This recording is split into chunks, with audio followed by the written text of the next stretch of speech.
सबसे पहले तो आप सब प्रेस बंधुओं का बहुत बहुत धन्यवाद जो आप आज शॉर्ट नोटिस पे यहाँ पर भारतीय जनता पार्टी के कार्यालय में आए हैं। आज की प्रेस कॉन्फ्रेंस में मेरे साथ हमारे प्रवक्ता एक्स एमएलसी जीएल रैना जी मेरे साथ हैं। हमारे साथ हमारे मीडिया के इंचार्ज डॉक्टर प्रदीप मल्होत्रा जी हैं हमारे साथ, और मेरे साथ हमारे ओबीसी के लीडर सुनील प्रजापति जी भी इस प्रेस कॉन्फ्रेंस में रहेंगे। देखिए, आज की जो प्रेस कॉन्फ्रेंस एक बड़ी विशेष प्रेस कॉन्फ्रेंस है, क्योंकि नॉर्मली अगर आप प्रेस कॉन्फ्रेंस देखते हैं तो प्रेस कॉन्फ्रेंस में कहीं ना कहीं हमेशा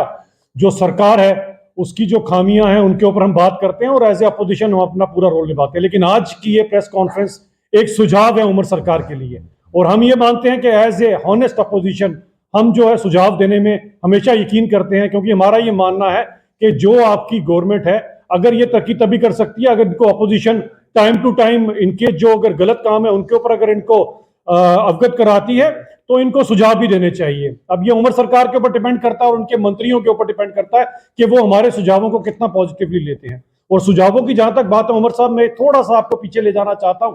कि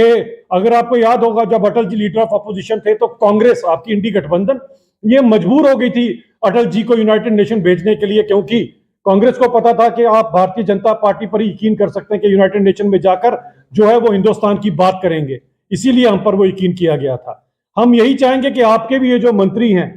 इन्हें अनुभव है या नहीं मैं उस पर जाना नहीं चाहता हूं, या इन्होंने अभी तक क्या कार्य किए मैं उस पर भी जाना नहीं चाहता हूं, लेकिन अगर इनको एक सुझाव अच्छा हम दे रहे हैं तो हम चाहेंगे खासकर आपकी एजुकेशन वाली मंत्री साहिबा अगर पेन कॉपी लेकर बैठेंगी तो इनका फायदा रहेगा और इनडायरेक्टली पूरे जम्मू कश्मीर का इसमें फायदा रहेगा। क्योंकि आज की प्रेस कॉन्फ्रेंस इसी चीज को लेकर है, एम्प्लॉयमेंट को लेकर है, जिसका आपने 1 लाख की नौकरियों को वादा किया है जो कहीं पर भी हमें पूरा होता नजर नहीं आता। लेकिन अगर आप हमारे इन सुझावों को आप और आपकी एजुकेशन वाली मंत्री साहिबा मानेगी तो मुझे लगता है काफी हद तक जो है अनएम्प्लॉयमेंट की प्रॉब्लम जम्मू कश्मीर से दूर की जा सकती है। तो दोस्तों, ये जो बात है ये है बेसिकली कोकरेला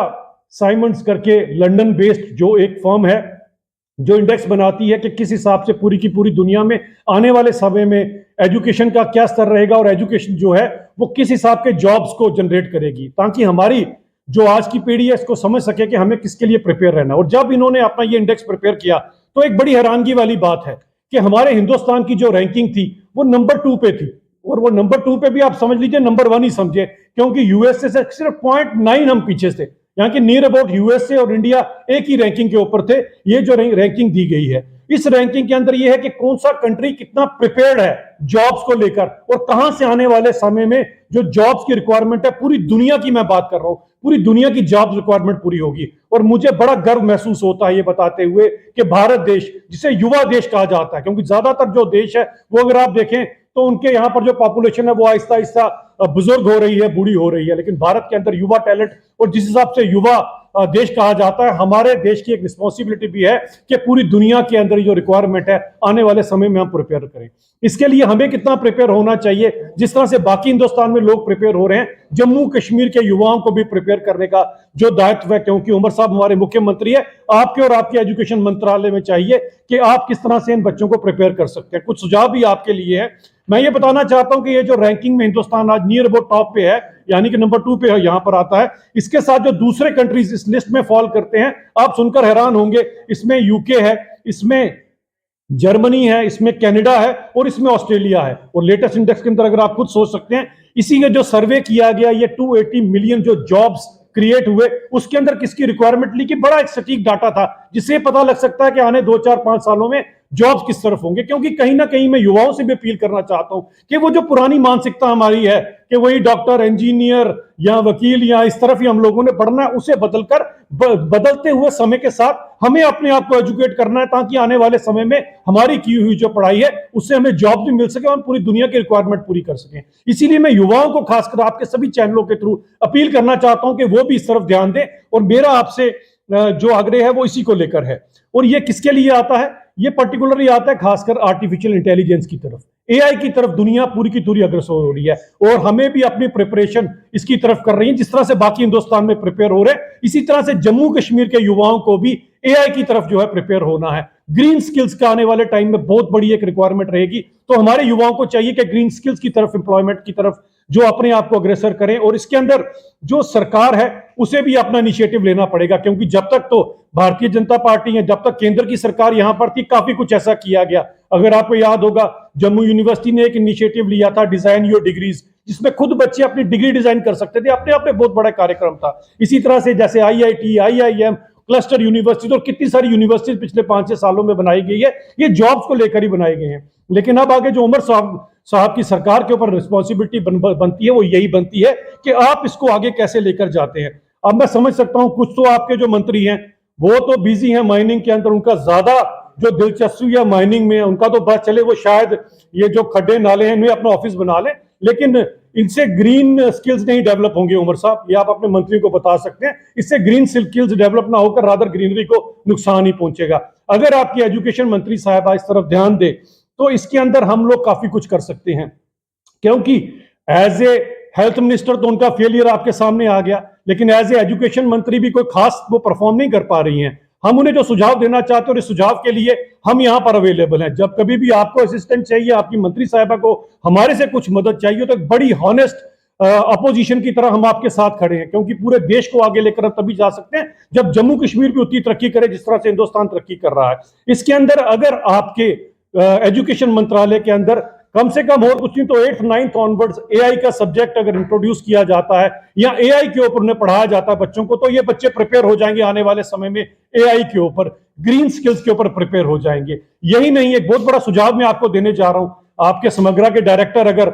ज्यादा व्यस्त ना हो और उनके पास समय हो अगर इसे सुनने का, तो वो समझ सकते हैं इसको कि आपके पास एक बहुत बड़ी राशि केंद्र से दी जाती है समग्रा के अंदर। तो जहां पर अगर वो कल तक को इस चीज का ठीकरा फोड़े कि हमारे पास सोर्स उपलब्ध नहीं है, उन्हें बताना चाहता हूं कि समग्रा के अंदर अगर आप AI लैब्स की एक अगर आप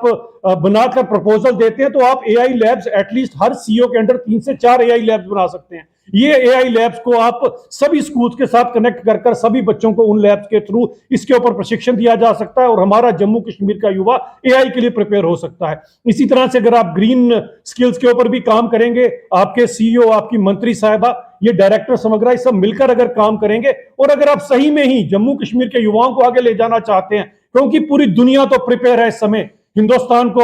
एक्सेप्ट करने के लिए, हम कितने प्रिपेयर है और दुनिया हमारी तरफ देख रही है कि किस तरह से हिंदुस्तान का युवा पूरी दुनिया को आगे लेकर जाएगा। लेकिन क्या जम्मू कश्मीर की सरकार हमारे युवाओं के हाथ इतने मजबूत करेगी कि उनको प्रिपेयर करेगी कि वो AI के लिए, ग्रीन स्किल्स के लिए आगे बढ़ सके? इनिशिएटिव आपके मंत्री को लेना है, आपके यहाँ पर डायरेक्टर समग्रा को, उन सबको लेना है। हम यही सुझाव देंगे, जब कभी हमारी जरूरत है हम आपको असिस्ट कर सकते हैं इसके लिए एक हॉनेस्ट अपोजिशन की तरह, लेकिन आपके मंत्रियों को भी कम से कम इस तरफ ध्यान देना पड़ेगा, रादर देन आपके जिस तरह से कुछ मंत्री जिन्हें लगता है कि शायद कुछ और ही काम करने में उनका फायदा, देखना यह चाहिए कि देश का फायदा किस तरह है। और पूरी दुनिया को वासुदेव कुटुंबकम समझने वाली भारतीय जनता पार्टी आज जम्मू कश्मीर के युवाओं से भी यही उम्मीद लगाकर बैठी है, लेकिन उन युवाओं को आगे लेकर जाना उमर सरकार का काम है और उमर साहब के मंत्रियों का काम है। इसके ऊपर मैं ये भी चीज कह देना चाहता हूं कि हम यकीन करते हैं सबका साथ सबका विकास के ऊपर, और उमर साहब कहीं ऐसा ना हो कि बाद में हमें कहना पड़े कि हुजूर आते आते बहुत देर कर दी। अब मैं चाहूंगा मेरे साथ, क्योंकि रैना साहब हैं, उन्होंने इसी चीज को लेकर, एजुकेशन को लेकर किस तरफ चलना चाहिए, उसके ऊपर उन्होंने कुछ पॉइंट्स बनाए हैं जो आपके साथ वो इस समय शेयर करेंगे। थैंक यू डॉक्टर अभिजीत जी और मेरे बाकी साथियों। देखिए, जो विषय अभिजीत जी ने लिया है ये भविष्य को ध्यान में रखकर, और हम सबको मालूम है कि आदरणीय मोदी जी ने जो विकसित भारत का जो सपना दिखाया है वो सिर्फ भारत के लिए नहीं है, पूरी दुनिया के लिए है, कि दुनिया की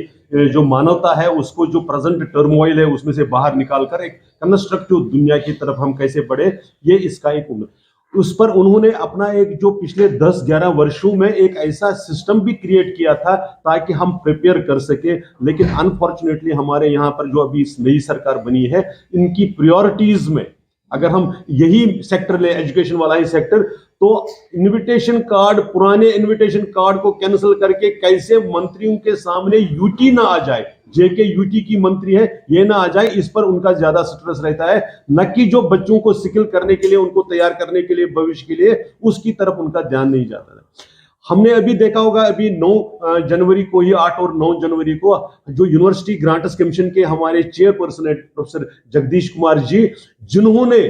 जेएनयू में एक ऐसा कल्चर जहां भारत तेरे टुकड़े होंगे कैसे बदलकर स्कॉलर्स की रियल सेंस में रिसर्च स्कॉलर्स का एनवायरनमेंट क्रिएट किया था। उन्होंने यूनिवर्सिटी ग्रांट्स कमीशन को भविष्य के लिए तैयार करने के लिए एक अच्छी एक ब्रॉडर योजना डिक्लेयर की है।